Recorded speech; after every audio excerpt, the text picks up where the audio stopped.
And we're looking at the notes for Groove 156. Talk about a mixed bag, a real clash of sounds. Oh, yeah. You had Megadeth's Peace Cells, Crash classic. Right. Then Starsailor's Love Is Here, that sort of moody indie debut. The Offspring's Americana, massive late 90s punk sound. And Stereophonics, just enough education to perform, straight up rock. So, yeah, quite the lineup. A proper battle. Yeah. Attitude versus, well, sorrow and straightforward rock. And looking at how it shook out, I guess Attitude or maybe Surprise won the day. It definitely seems that way. The winner, advancing pretty comfortably in this album quest, was the Offspring's Americana. Now, the notes call it shouty, fractured, and loud. Pure aggression, you know? Yeah, on the surface, absolutely. Yeah. But how does that beat out maybe more refined stuff? Well, that's the interesting part, isn't it? It's not just noise. Exactly. The source points out that under that aggressive sound, you've actually got these well-worked hooks and harmonies. There's structure there. Right. But the real kicker, the thing that seemed to push it over the line... was that ending. The curveball. Totally. The album finishes with Pay the Man, which the notes say is, like, the least punk song on the whole record. Almost metal. Yeah, full-blown metal, apparently. And that kind of unexpected shift seems to get rewarded in this system. A bit of flair. High risk, high reward, I guess. Okay, so that leaves spot number 2. And that went to Stereophonics. Just enough education to perform. Which is kind of the polar opposite approach, right? Consistency. Precisely. They pretty much stuck to their guns. You know, that mid-paced, bit moody guitar-led rock sound. It works. It's reliable. Maybe not revolutionary, but reliable. And it delivered those infectious sort of big hitters you need. Mr. Writer, Have a Nice Day.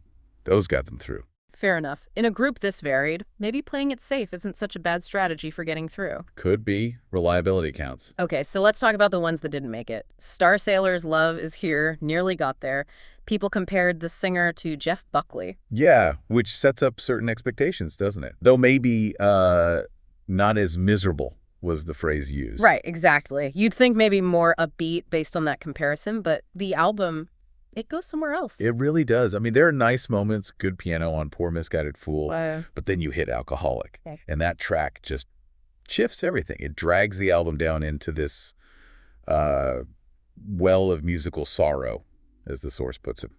So maybe that intense introspection compared to Offspring's energy and Stereophonics' solid rock just didn't quite connect in this bracket. It seems plausible. It's a tough comparison. Maybe too much of a downer for this particular fight. Okay, finally, the 4th place finisher. Megadeth's Peace Cells. Now, the notes call it shouty 80s hair metal and fairly substandard overall. That feels harsh. It does feel a bit harsh, yeah.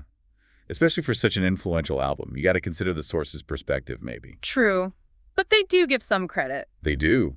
The title track, Peace Sells, but Who's Buying, is singled out as genuinely great. Can't argue with that. And interestingly, like, The Offspring, there's a departure mentioned. Right. That track, I ain't superstitious. It's almost bluesy, apparently. A break from the usual sort of screeching. So another album with a surprising track, but in this case, it wasn't enough to lift the whole thing. Seems like it. Maybe 2 strong points couldn't outweigh the rest of the album in the voters' minds this time. So wrapping up Group 156, The Offspring advance with their noisy, surprising Americana. And Stereophonics follow with their solid, reliable rock on just enough education to perform. It's a fascinating snapshot of this whole album quest, really. The tension between, I suppose, ambition and just solid execution. Yeah, do you prefer an album that throws curveballs, takes risks, like Americana did at the end? Or one that just delivers exactly what you expect, reliably, like the Stereophonics. It really makes you think, you know, if you were doing your own album quest, which way would you lean? And it boils down to that final thought, doesn't it? We saw a surprise rewarded with the Offspring, and even Megadeth had that interesting blues departure.